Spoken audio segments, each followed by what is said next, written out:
Bom dia, professora Ana Flávia. Nessa aula de hoje iremos abordar o capítulo 5, a formação histórica do continente americano. Para entendermos um pouco sobre o processo histórico do continente americano, precisamos voltar o conteúdo até a expansão marítima. O que foi a expansão marítima? Foram as grandes navegações que ocorreram entre o século XV e o século XVI, principalmente entre Portugal e Espanha, onde tinham como objetivo comprar especiarias no Oriente Médio, nas Índias, expandir o cristianismo, ou seja, a religião católica, encontrar metais preciosos nas novas terras e novos mercados.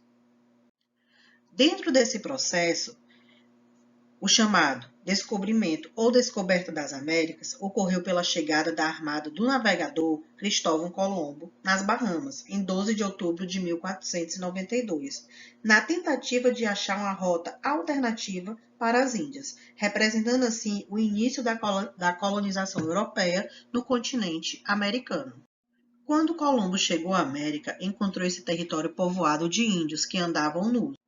E pôde perceber que todos eram jovens, de corpos muito bonitos e cara muito boas. Eles se pintavam de preto e são da cor dos canários, das Ilhas Canárias, nem negros e nem brancos. A notícia da descoberta de um novo continente por Colombo, entre a Europa e as Índias, colocou os países europeus em polvorosa, e todos eles passaram a disputar uma porção daquele continente, não reconhecendo a divisão do mundo entre Portugal e Espanha, estabelecida pelo Tratado de Tordesilhas, de 1494. A América foi integrada à economia europeia através da montagem do sistema colonial, de acordo com a política mercantilista, para o enriquecimento e o fortalecimento dos estados, graças à balança de comércio favorável e ao metalismo, ou seja, o acúmulo de ouro e prata. Criou-se então uma absoluta dependência das colônias em relação às metrópoles, por meio do Pacto Colonial, obrigando a colônia a realizar comércio somente com sua metrópole, a produzir gêneros complementares à economia europeia, como açúcar, escravos, especiarias, ouro, prata, entre outros, proibindo de produzir qualquer mercadoria para que a Europa produzisse. O mercantilismo foi o sistema econômico adotado pelos modernos países europeus entre o século XVI e o século XVIII para explorar o ouro e a prata no novo continente encontrado, ou seja, o continente americano, e explorar os nativos, ou seja, os índios. De que forma? Utilizando a sua mão de obra. Bem, e como ocorreu esse processo de colonização do continente americano? Através de duras guerras entre brancos e índios, onde esses brancos eram representados pelos povos portugueses, ingleses, espanhóis, franceses e holandeses. Hernán Cortés e Francisco Pizarro, respectivamente, conquistaram o México e o Peru, levando riquíssimos botins à Espanha, provocando a corrida de outros adelantados. A extrema violência e crueldade praticada pelos espanhóis foi o julgamento que eles fizeram das populações dos ameríndios. A exploração da mão de obra nativa nas minas espanholas e nas plantações portuguesas produziu um verdadeiro genocídio de ameríndios.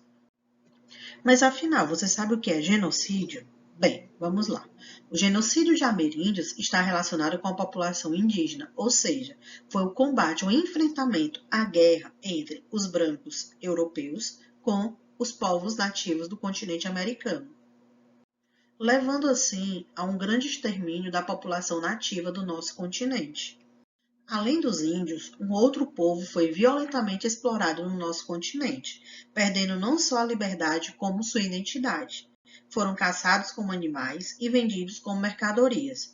Os negros africanos foram transformados em escravos dos europeus que por aqui se estabeleciam em busca de riquezas, surgindo assim o processo de escravidão no país, principalmente no Brasil, onde foi tão cruel a quantidade de africanos que foram trazidos durante 3 séculos, foi tão grande que a imagem do trabalhador escravo em nosso país ficou associada pela cor da sua pele.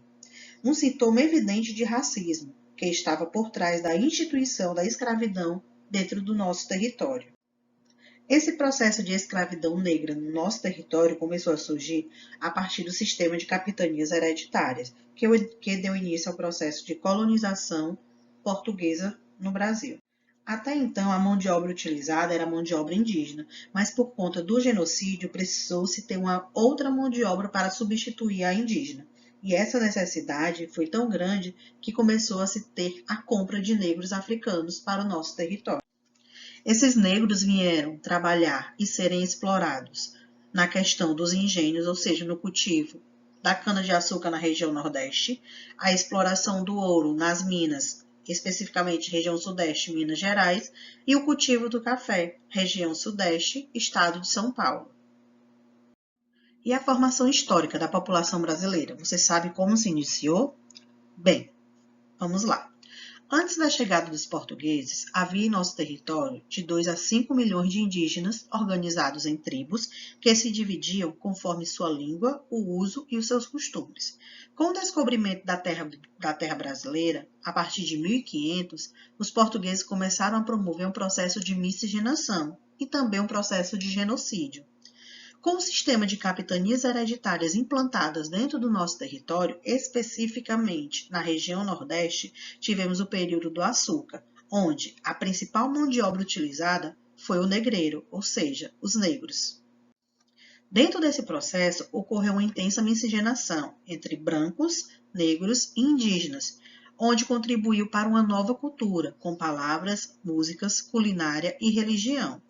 A população brasileira tem uma mistura étnica básica, formada de indígenas, que eram os habitantes do Brasil, os europeus, que vieram do novo continente, e os negros, que foram trazidos da África. E a miscigenação no nosso país, de que forma realmente ocorreu? Mulatos, entre brancos e negros, caboclo, entre caiçara, mamulengo, caipira ou capiaú, ou seja, índio e branco, cafuso, índio e negro, e o Ainoco, que é o amarelo com outras etnias. Quem é esse povo amarelo? São os asiáticos.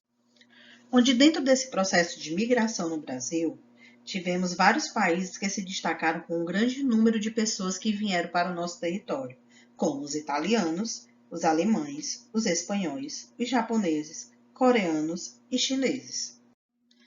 A população brasileira é resultado do processo de miscigenação de culturas. Como assim? Indígenas, nomes de rios, lagos, serras, chapadas e cidades, uso de milho, mandioca na culinária, chás e rede para dormir. Já os portugueses, o idioma nacional, o cristianismo e a arquitetura. Com os africanos, comidas típicas como acarajé, vatapá, ritmos musicais como axé music, reggae e as crenças religiosas. Já os imigrantes europeus e asiáticos contribuíram com a arquitetura, comidas típicas e danças. Nesse contexto, o Brasil apresenta uma diversidade cultural e histórica no nosso país. Dentro dessa formação da população brasileira, tivemos uma distribuição de forma irregular, no qual boa parte da população se concentra nas capitais e no litoral de todo o nosso território. Então, para ficar bem claro, a formação histórica da população brasileira se deu através da miscigenação de 3 etnias: indígenas, que já habitavam as nossas terras, os portugueses, que foram os nossos colonizadores, e os negros africanos, que foram trazidos da África. Tivemos também a divisão do continente americano, ou seja, a parte geográfica, dividida em 2 formas: naturais, América do Norte, Central e Sul, e culturais, América Latina e América Anglo-Saxônica. Lembrando a vocês que os países que compõem a América do Sul, América Central e América do Norte, a sua definição é com base na geografia, levando em consideração a linha do Equador. Os países que ficam acima, hemisfério norte, os países que ficam abaixo, o hemisfério sul. Temos também a divisão da América Latina e Anglo-Saxônica. Aí já entra uma divisão econômica. Todos os países que pertencem à América Anglo-Saxônica são considerados países desenvolvidos, e todos que pertencem à América Latina são considerados países subdesenvolvidos. Ou seja, a América Latina é composta pelos países que são o México, localizado na América do Norte, todos os países da América Central e compondo com todos os países da América do Sul. Já a América Anglo-Saxônica, ela é composta apenas pelos países da América do Norte, mas nem todos, porque o México está na Latina. Quais são esses da América do Norte? Estados Unidos e Canadá. Lembrando que Groenlândia e Alasca, eles têm características diferentes para entrar nesse grupo. A América anglo-saxônica apresenta algumas características. Quais são essas? Teve o predomínio de uma língua derivada dos ingleses. A sua colonização de povoamento está relacionada a um trabalho familiar livre e assalariado. Pequenas e médias propriedades, policultura, voltada para o mercado interno e ocupação da área para a criação de uma pátria.